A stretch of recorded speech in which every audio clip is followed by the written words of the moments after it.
continuation of that Garbhadana Samskara, what we are discussing. It's in continuation of what we are discussing about Garbhadana. Reto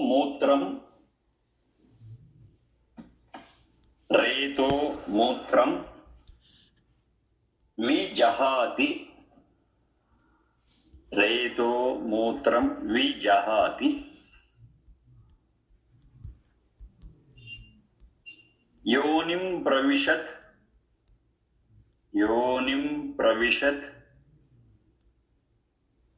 Indriyam. Yonim Pravishat Indriyam.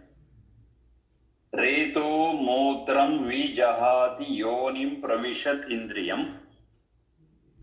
One vertical line, single vertical line. Garbho Jarayuna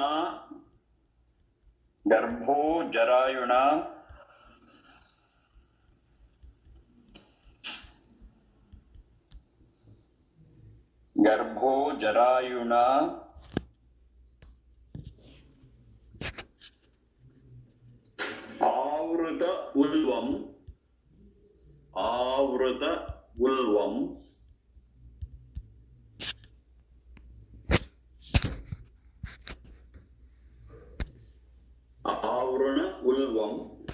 आवृण और आवृत.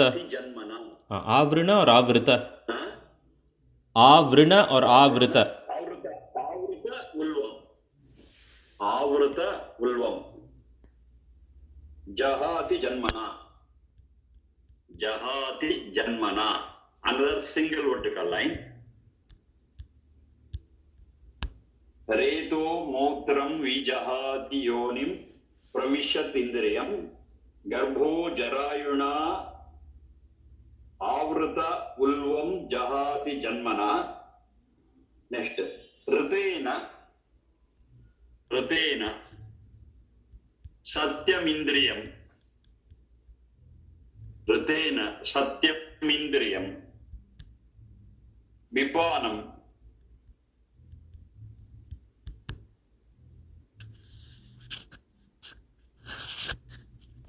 Shukramandhasa. Vipanam Shukramandhasa. Ritena Satyam Indriyam. Vipanam Shukramandhasa.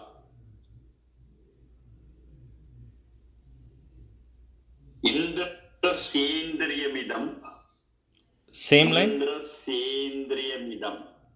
Same line. Indrasendriyamidam. Indrasya Indriyamidam. Indrasya Indriyamidam. And combined it becomes Indrasendriyamidam. Indrasendriyamidam. Payo Amritam.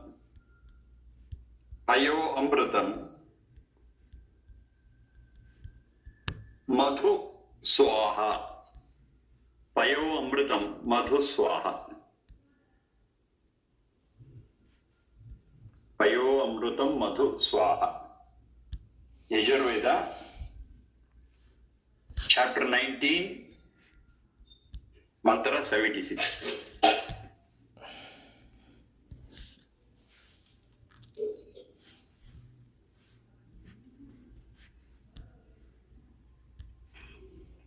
So totally we got 4 lines. Reto Mutram Vijahati Yonim Pravishad Indriyam. Garbho Jarayunavrata Ulvam Jahati Janmana. Ritena Satyam Indriyam Vipanam Shukramandhasa.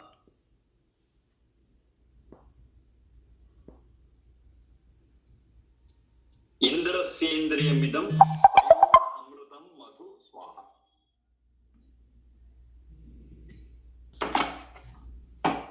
So it has 2 parts.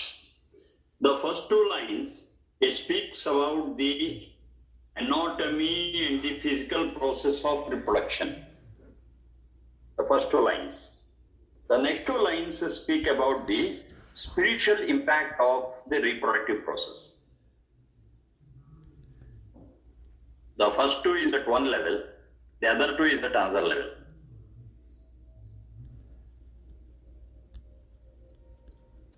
What the medical science has discovered today, the same has been explained with reference to the physiology and anatomy and the physical process of the reproduction thousands of years ago perfectly. There's no confidence, very perfect. The 1 and 2, first and the second line. The third and fourth line speak about the spiritual requirement.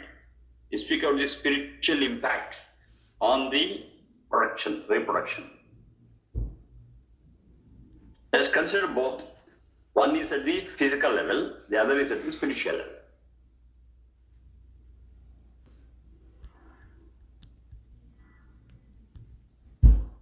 The first line says, when we study the anatomy of the reproductive organs, it is the meeting of the two reproductive organs that is necessary for reproduction. There, when the anatomy is analyzed, it says that we have got one outlet for both. Retaha is for semen, and this Mutra is the waste product that's thrown out of the body. Both are thrown out of the body with the same passage. There is only single passage. So when one is coming, the other one is blocked. When the other one is coming, the first one is blocked. That's anatomy. Both cannot pass through the same passage at the same time. One of them can go.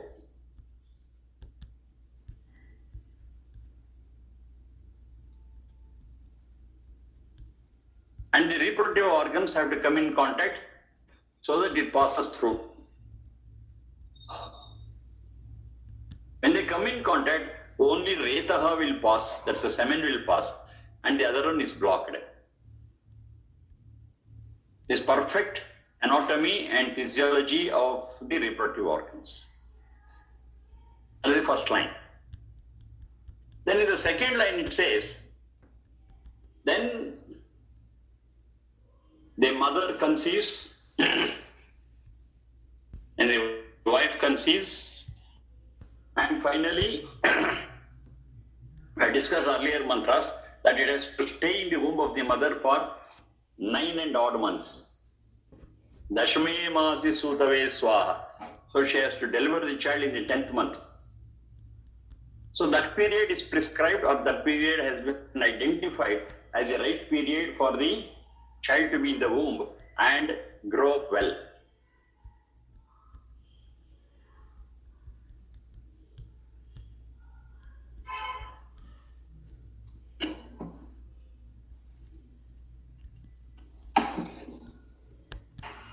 So that much time is required for the womb to develop, for the child to develop in the womb. And then she is delivered. She delivers and the child comes out. But another very important thing is there, this is also very medical and anatomical and physiological. It says there will be a sac within the womb of the mother, within which in a fluid medium the child grows. Of course, there is no problem because it's connected to the mother through the umbilical cord, and that takes care of all the other processes. So the umbilical cord, it happens. So even if it's a liquid medium, there is no problem, and it will be in a sac. The sac is a protective cover. Now when she delivers, the child comes out, of course with the help of the fluid medium, which makes it very easy for the delivery.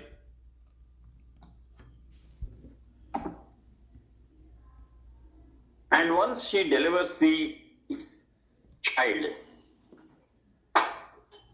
that sac which is in the womb of the mother is called as the placenta. Placenta, placenta. Here it is called as Jarayu. Jarayu is equal to placenta. Now the function of the placenta is over. It was a protective sac for the child in the womb. Now the child has been delivered. The fluid in the sac has come out. And the sac has no work. The placenta has no function within the womb. So that also has to come out. The delivery of the child should be followed by the delivery of the placenta. That's also very important. That's medical.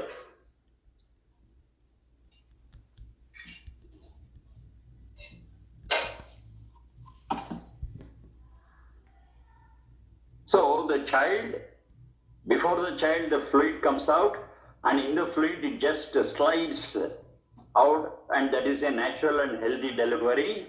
Then the placenta should follow and come out. Janmana jarayuhu api. Even the placenta has to come out. It cannot stay in the womb. But it's a medical problem. For many women, after delivery, the placenta will not come out easily. It gets stuck in the womb. So that causes a lot of problems. If it's easy, they'll remove it. There's a problem, they have to operate and remove it. It cannot stay there. Because its function is over, it is an extra burden on the womb. Till delivery, it had a beautiful function. Now there is no need for it. So that also has to come out. That's the second line. The second line, it says very clearly that Garbho Jarayuna Avrata. Avrata means covered. Avrata is covered. The fetus is covered by the sac. That's the Jarayu in the Garbham. Janmana Jahati. Once a child is delivered, Jahati, it is thrown out. It has to be thrown out. Jahati. Vohak Tyage. Tyaga is to give out. Jahati means that Jarayu also, the placenta also has to come out. Janmana. Once the birth has taken place, once the delivery has taken place.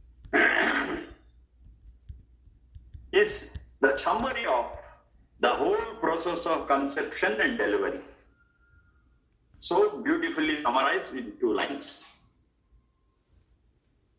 One is the physical aspect of it, of meeting of the sperm and the ovum, and the stay is explained.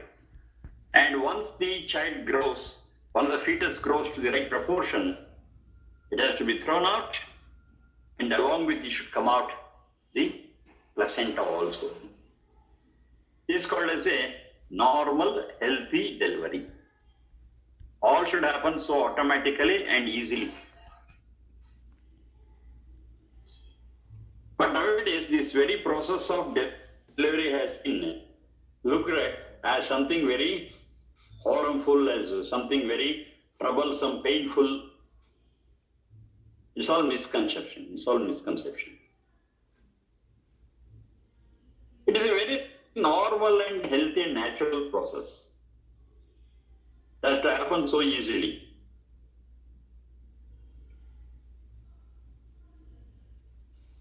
At this point of time, I want to quote and explain about a doctor who is called Dr. Decreed. Dr. Decreed. He belongs to the just previous generation, Dr. Decreed.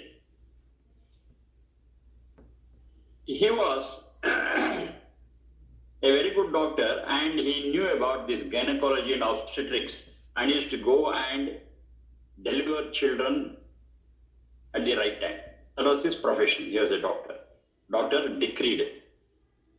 At that point of time, people felt that this process of delivery was a painful one, was a difficult one, was a troublesome one, and this doctor used to give them, then it was called a laughing gas. Laughing gas. That used to work like anesthesia. That used to have an anesthetical effect. So he used to prescribe that laughing gas and used to do the delivery. That was his process. So once when he went to a rural place and he told the woman to deliver, he says it's painful and other things, so I'll give you laughing gas, so it will work as an anesthesia and it will be easy for you also, for me also to deliver. Then she immediately retorted, "Sir, this is a beautiful experience. Why are you calling it as painful? It's natural. It's natural. It happens. It happens to a woman. She has to bathe the child and see that it grows in its womb, and finally it is delivered in a very, very natural way. What do you say? It's painful and troublesome, and why do you want to avoid that experience of mine, which is a life's experience, which you are laughing gas or giving that anesthesia?" It's a very simple and straight question from that woman. Then he was astonished. "Oh, is it so?" Then he thought about it and started from then on, he started studying the whole process of it. Then he understood, yes, it is natural, there is no pain in it, it's always a pleasure for the woman to deliver the child because she is giving life to another soul. Then he thought about it and he made a deep study in that from that day onwards. And finally he wrote a book, Natural Childbirth. That was the book what he wrote, Natural Childbirth, by Dr. Dick Reed. Later that book became very famous, and many doctors read that book and understood, yes, this is a very natural process. This childbirth is not a complicated one, is not a painful one, is not a troublesome one. And finally they all understood that it's a natural process, and if the mother, if she is bold enough and healthy, then the process of delivery itself is a great pleasure and a great experience for the mother. That's the gist of the whole book, Natural Childbirth by Dr. Dick Reed. So many misunderstandings with reference to this delivery and things was ruled out by that book, Dr. Dick Reed. Of course, this was very much there in India from ancient days. Instead of doctors, we used to have midwives. Midwives themselves were as good as doctors because of their experience and knowledge. They used to help, they used to assist the delivery of children so well, and they used to take all the care that the modern hospital takes in the labor room. Whatever measures they take, the same thing this midwife used to take. And the childbirth was very normal and very easy, and then every family used to have a dozen children at least. That was the situation. Now, what was the procedure to be followed by the midwife? It is explained in the another samskara called as jata karma. Now we are in still garbhadhana samskara. So after garbhadhana, once she conceives, we have got what is known as pumsavana samskara, then we have got simantonayana samskara, then comes the jata karma. Jata karma samskara is the care we have to take, the procedures we have to follow for the delivery of a child. There we can see the full science of obstetrics, full science of obstetrics. It is so scientific and it is so wonderful. And we will be astonished how they could understand all these things thousands of years ago. Mm-hmm. Then the modern science and modern outlook was never born even before that. So well it is there. That we'll see when we come to that Jata Karma Samskara. So whatever is prescribed in the Jata Karma Samskara was given generation of generation, and midwives used to follow it perfectly well. So there never used to be any casualty. Once the midwives started missing the links, not understanding the whole process, yes, problems started. Then hospitals were necessary. And now everything is done in a hospital. There is no, the delivery of child in the house is totally forgotten now. We are all dependent on the hospitals and the labor room and the doctor and the obstetrician. That's what is happening. But if you understand and follow what is there in the Jata Karma, it is exactly what they do in the labor room. Same, exact. Still more wonderful. That you will see there. Anyhow, when we study that Jata Karma, we study it. So all those processes was well known, and it was a pleasure, it was a beautiful experience for the mother, that is a delivery of the child. So in a nutshell, if it has to be well and healthy, without any problem, the child comes, before the child, the liquid what is there in the placenta, that's the sac, that liquid will come, and along with the liquid, the child slides out comfortably, and once the liquid and child come out, then the placenta also comes out. That's what is said in the second line. That is Garbham, Jarayuna, Avruta Ulvam. Ulvam is a placenta. Ulvam Jahati Janmana. Once the birth takes place, all that had relationship with the growth and birth of the child, the function is over and they all have to come out. That keeps the mother healthy. It keeps the mother healthy. And the second line. Then comes Pratena Satyamindriyam Vipanam Shukramantasa Indrasyendriyamidam Payo Amrutam Suswaha. This is, we are still in the Garbhadhana. We have not come to the stage of delivery, but how it should happen is they just refer to it here. It says, a very important thing is, Hridayena Satyam Indriyam. So all those which are involved physically in the production, the reproductive organs and the contents of it in the form of semen, the sperm and the ovum, they all have to be Satyam Indriyam. Satyam Hridayena Satyam.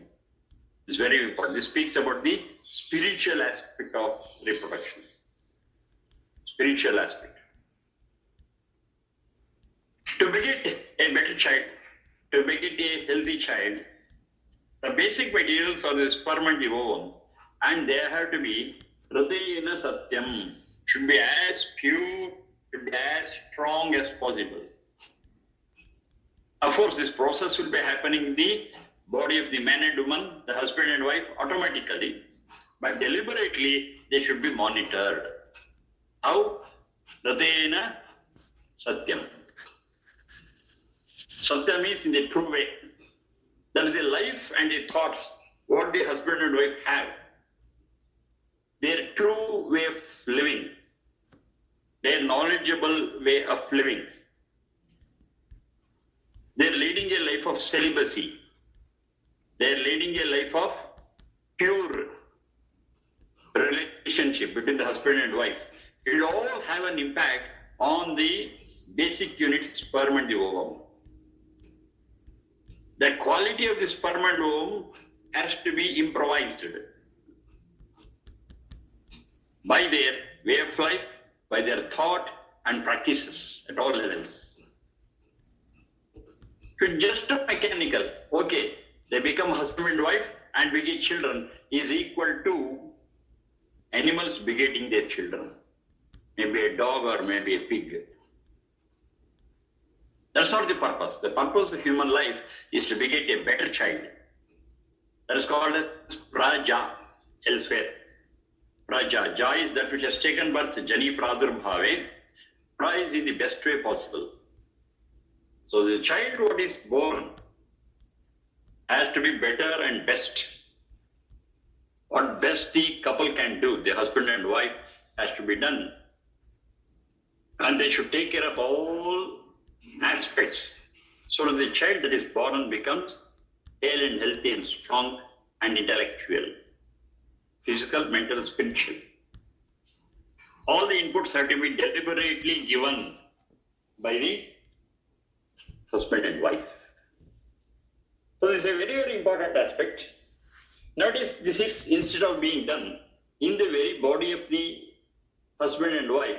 Now these things have been taken care of to the laboratory. In the laboratory they try to manipulate the chromosomes, the qualities, the DNAs and other things, and they aim at being a child of a certain quality. But it's not fully controllable. Gene mapping they have done. Though they have done the gene mapping, the qualities are so subtle which they are not able to do it in the laboratory. Within the body of the husband and wife, it can be done deliberately in such a very subtle way so that it gives better results. That's what exactly it is telling. Hridayena Satyam. They have to lead a very, very humane life, a healthy life. All these things are there at the time of Vivaha Samskara. Anyhow, we are going to the details of it. I'm just referring to it. In the Vivaha Samskara, to beget a praja. Praja means a better progeny. Progeny, praja. Find some closeness with that. progeny and praja. So to get a better progeny, it is the fifth step in the Saptapadi, in the Vivaha Samskara. The first four steps are different. Only on the basis of those four prerequisites, the fifth one will be successful. That is praja. What are the four? The first one is willpower. Willpower should be there between the husband and wife, between them, in them. Then second one is urje dvipadi bhava. They should be very healthy, physically, mentally, spiritually. Then third one is rayas posha. They should have sufficient wealth for the living. They should be contented. That's the next step. Once they are contented, they feel happy about where they are, what they are. The satisfaction will be there. The contentment will be there. Upon these four, willpower, health, then materialistic possessions, minimum, not luxurious, what is needed, and finally contentment and satisfaction. Upon that, prajabhya panchapadi bhava. The fifth step is for praja, a good progeny. So all these things have been set right there in the Vivaha Samskara, and the same thing is put into practice here before Garbhadana. That to follow all these things. That's called as Ratena Satyam. Ratena Satyam. So they follow a very, very sober and good life, sober and humane life. Yes, those qualities will percolate into the zygote that's going to get formed in the womb of the mother. At the time of meeting of the sperm and the ovum, all these qualities will percolate into it, and that becomes a praja, good progeny. This whole process is not physical, it is physical plus spiritual. This is very, very important. The spiritual angle in reproduction, the spiritual angle in begetting a child is totally forgotten in the modern science, because they don't have a clear idea about what spirituality is and how it works. The laws of spirituality they are not aware of. They are still at the physical level, they are still at the DNA level, chromosome level, laboratory, do this, do that, mix, so many things. It's all the physical level. But at the spiritual level, it works in a subtler way. So it's not, they are not aware of it. But this Veda mantra, it says, spiritually also they should contribute for begetting a better child. Hridayena satyam indriyam vipanam shukramandhasa. By following these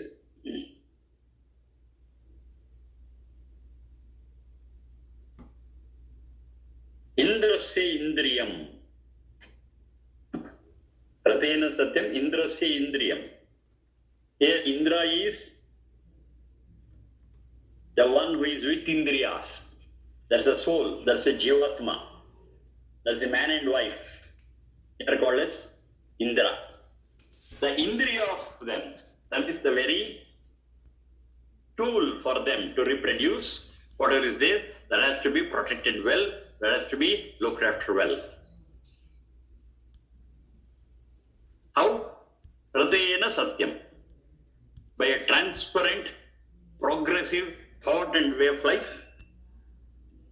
Satyam, being truthful and transparent. They lead such a life. The process of reproduction becomes refined, becomes perfect, and will have a better result. Shukram Andhasa. Andhasa means it will not be dark, that's one way. By overcoming all the darkness, and when we say darkness, it means negative qualities. All those negative qualities are overcome, and it becomes powerful and useful. Shukram. Shukram means both. That's the sperm and the ovum. They become purified, they become strong, they become powerful, and out of the powerful sperm and ovum, we have a better child. And this to be by the Indra. Indra is the one who has got Indriyas. That's a very husband and wife have to do this. And for doing that, the direction is lead a life which is Rata and Satyam. Rata is straightforward, progressive, dharmic. I don't have an equivalent word in English for dharma. So dharmic. And Satyam, truthful and transparent and honest. they have those qualities in them. Those qualities will get percolated into the sperm and ovum. Shukram. Shukram is the common word for both the sperm and ovum.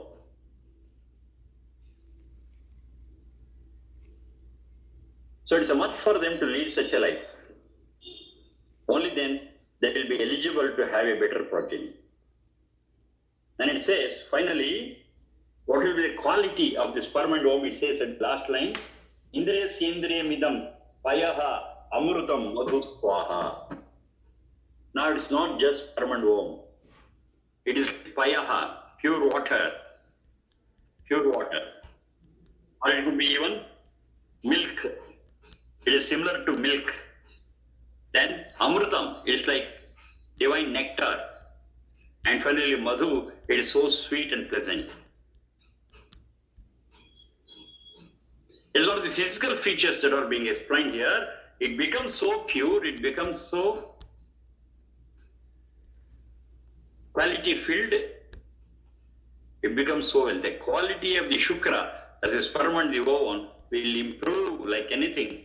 And the meeting of those two refined, purified, clarified sperm and ovum will result in Praja, a good child. So the whole process of begetting good children has been explained in this. If the indriyas, the organs related to the reproduction, if they are abused for some reason, if there is some problem in it, we cannot get this result. So I have to diligently, deliberately take care of them. And I said celibacy. The other word is celibacy is not the right translation. It is samyama. Samyama. Samyama means control over the use of the reproductive organs. So in the use of the reproductive organs is controlled and monitored and managed, administered, yes, they will be in good condition. And is supported by a good way of life, which is dharmic and also satyam, truthful and transparent, honest. Now these will enhance, these will increase the quality of the sperm and the ovum up. It becomes so pure like milk, so pure like nectar, so pure like honey.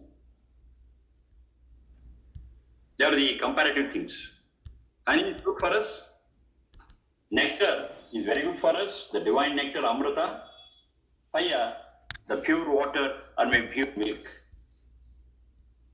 Like that becomes the quality. The quality of the sperm and the ovum should be enriched, to be enhanced to that level. And that results in a good progeny. The whole process has been explained. The first two are the physical aspect, the next two, the spiritual aspect. This is Yajurveda 19.76. The whole process of reproduction has been summarized on both sides, physical and spiritual, in the same mantra, in 2 lines. That is the style of Vedas. It doesn't go into the details, but it says this is a basic thing you analyze in accordance with the guidance what is given. It gives guidelines, we have to analyze and understand and practice it. It's in a capsule form. The whole process has been actually just 4 lines, the physical and spiritual. This is Yajurveda 19.76.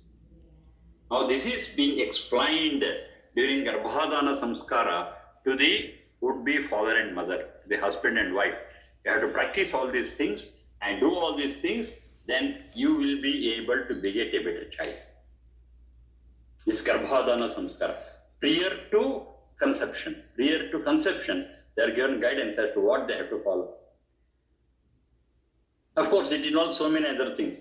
They should practice good food habits. They should practice good exercise. They should be hale and healthy. And the first 4 things have to be achieved. That is willpower, that is health, physical, mental, and spiritual. Then they have to have their own resources and they should experience satisfaction among themselves. These are the first prerequisites. Then the fifth one, yes, a better progeny is ensured. This is a whole process. So we'll stop at this. There are many more mantras related to Garbhadana, and we take care of all those things what I have been discussing. Yes, the probability of begetting a child, the probability of begetting a good child, the probability of getting a wonderful child becomes more and more. So this is all the process what they have given. And one more very important thing which we'll be discussing in next samskara, there is no discrimination as to male child or a female child. Both are okay. As long as the child is good and healthy, intelligent, and blessed with longevity, we are happy. It's male or female, we are not bothered at all. But all other communities, what you see in and around, there is a stress on the male progeny, and female progeny is always treated as a second-rate citizen. That's very unfortunate. But Vedas are not like that. They treat them both equally, and both can do and function all their activities up to their salvation equally well.